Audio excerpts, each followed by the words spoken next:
Mary had a little lamb. Hi, you. How's Will today?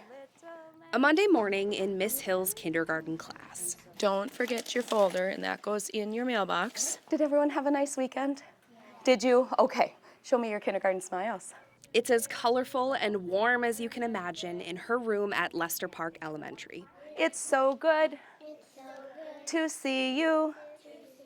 Let's sing and be happy, 'cause we're all back together again. This is my 28th year of teaching. Meet Sara. I remember telling Mrs. Varda back at Chester Park Elementary, saying, Mrs. Varda, someday I'm going to be just like you. Kindergartners, we're going to make our circle and start with an activity this morning. My mom is a retired teacher in Duluth Public Schools, and I just watched what she did every day and was so inspired by the difference that she was making in the lives of other kids that I knew that was definitely something I wanted to do and to be able to put my mark on the next generation and in some small way. On this particular Monday, M-O-N we spelled D-A-Y and sang. Today Miss Hill came to school today to laugh and learn and play. Added another sight word to our vocabulary. Now say it again, say is.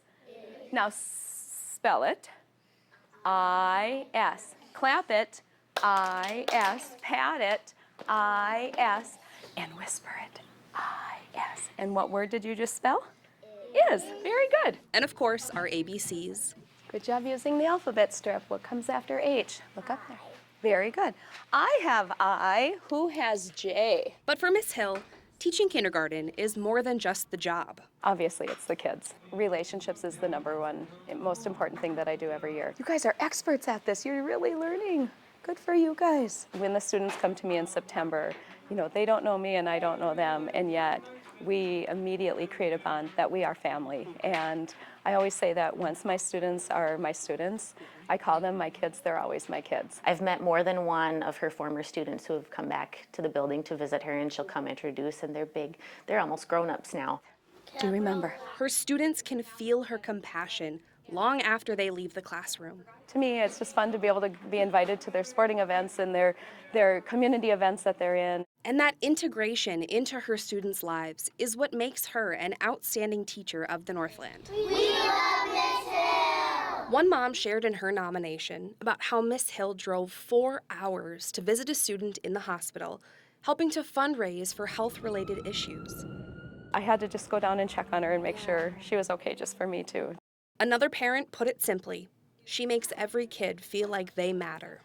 And that love and support sticks with her students beyond elementary school, sometimes overseas, like this flag and plaque proudly displayed in Miss Hill's classroom. Christmas Eve to Christmas Day, they flew this flag over their camp, and it was a local unit from Duluth, the Iron Rangers, and they came back and presented me with this flag to me in the class. And photographs from graduates, all a reminder of the space Miss Hill holds in their hearts. She really she goes above and beyond. She's very, very invested in her job. Her kids and her students are her world. Yeah. Every day walking into this classroom and seeing these 20 amazing children and knowing that I get to spend my day with them puts an immediate smile on my face. Not all days are going to be sunshine and rainbows, but it's finding the joy in every single day and finding the joy that children give us. Let me see those smiles. Do you have them this morning? Yeah, that's the best one. Way to go. If you have met the needs of the students socially and emotionally, then we're able to meet the needs of them academically. Children are like sponges, they soak up all our energy, but we give them a little squeeze and we get it all back. Right. Thank you. Absolutely. Wow. This is amazing. Yeah.